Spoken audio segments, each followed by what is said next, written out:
Nah, selamat malam.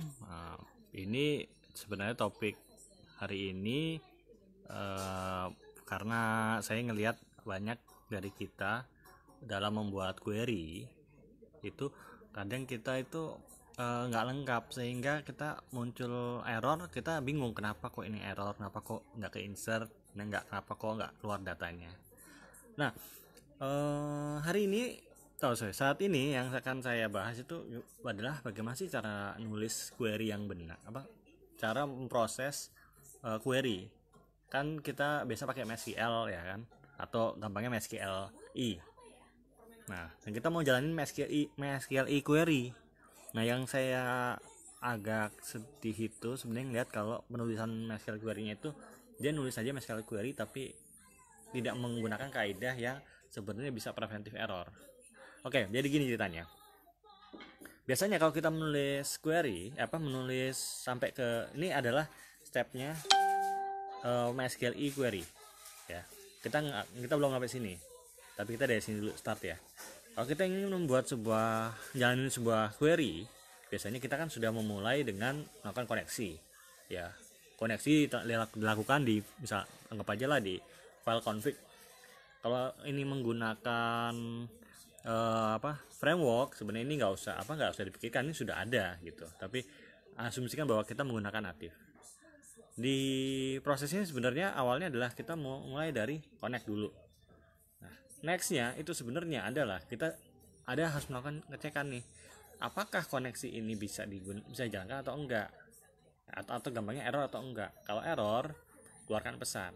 Tapi kalau misalnya nggak mau keluarin pesan, ya mungkin ada kasih keterangan gitu loh, bahwa nggak bisa dilanjutkan karena ada masalah dalam database. Tapi tetap aja intinya adalah pesan error. Nah, kalau pesan error biasanya kan stop kan.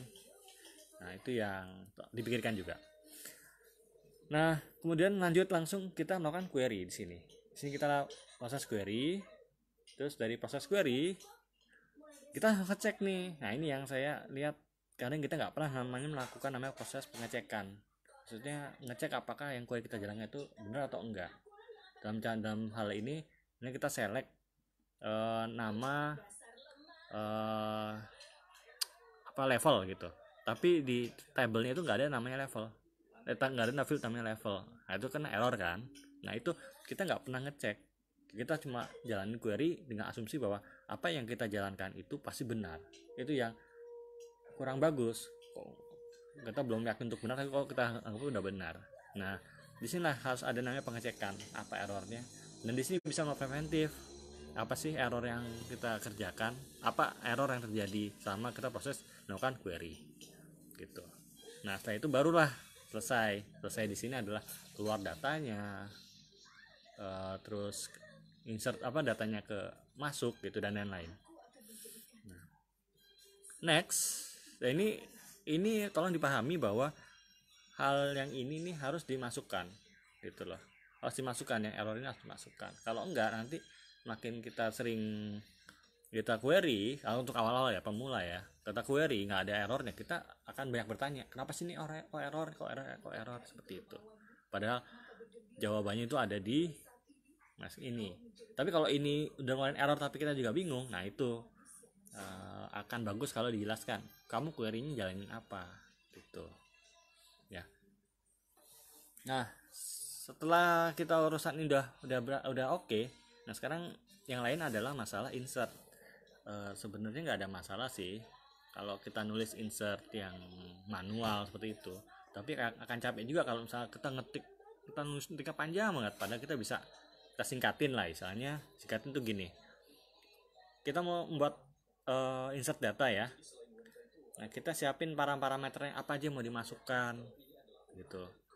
Nah, terus kita pilih tabelnya apa yang kita tuju. Akhirnya baru kita jalankan.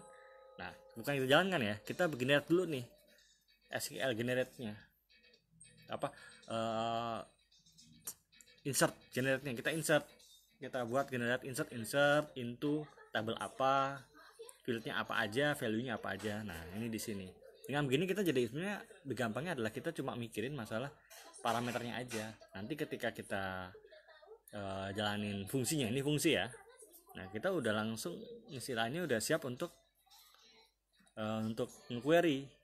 Nah berdasarkan dari yang tadi saya jelaskan di sini udah ada namanya pengecekan error. Kita bisa lihat di sini apa errornya. Nah, kalau error keluar pesan error, kalau enggak, kalau berhasil, nah bukan selesai tapi keluar namanya insert ID. Jadi ID-nya itu berhasil di insert. Jadi dapat nilai ID terakhir. Nah itu tuh yang perlu dipahami, bahwa setiap proses yang masuk, data yang masuk ya, yang di sini itu harus ada namanya insert ID-nya atau ID dari data yang barusan kita masukin. Ya ruginya kalau misalnya banyak datanya, ya artinya insert ID-nya mungkin nggak valid. Jadi artinya saya masukin 20 data, dapatnya yang terakhir, yang ID terakhir. Ini sebenarnya untuk konsep yang ini bisa ngelihat dari CI ya. Di CI itu ada perintah namanya kayak saya lupa namanya fungsinya, tapi jadi kita cuma masukin nama tabel, nama parameter, dan terakhir adalah bisa generate insert. Jadi generate SQL insert seperti itu. Nah, cuma nanti ke depannya kalau misalnya kita pengen query yang lebih rumit misalnya untuk insert, nah nanti ya banyak-banyak lah main-main di SQL seperti itu. Ya, oke, terima kasih. Inti dari topik bahasa hari ini adalah tolong dalam membuat query kalau di native itu ada pengecekan errornya ya, karena itu penting sehingga kita tahu bahwa apa sih yang bikin query kita error gitu ya. Oke, terima kasih udah nonton, sampai ketemu podcast berikutnya. Terima kasih.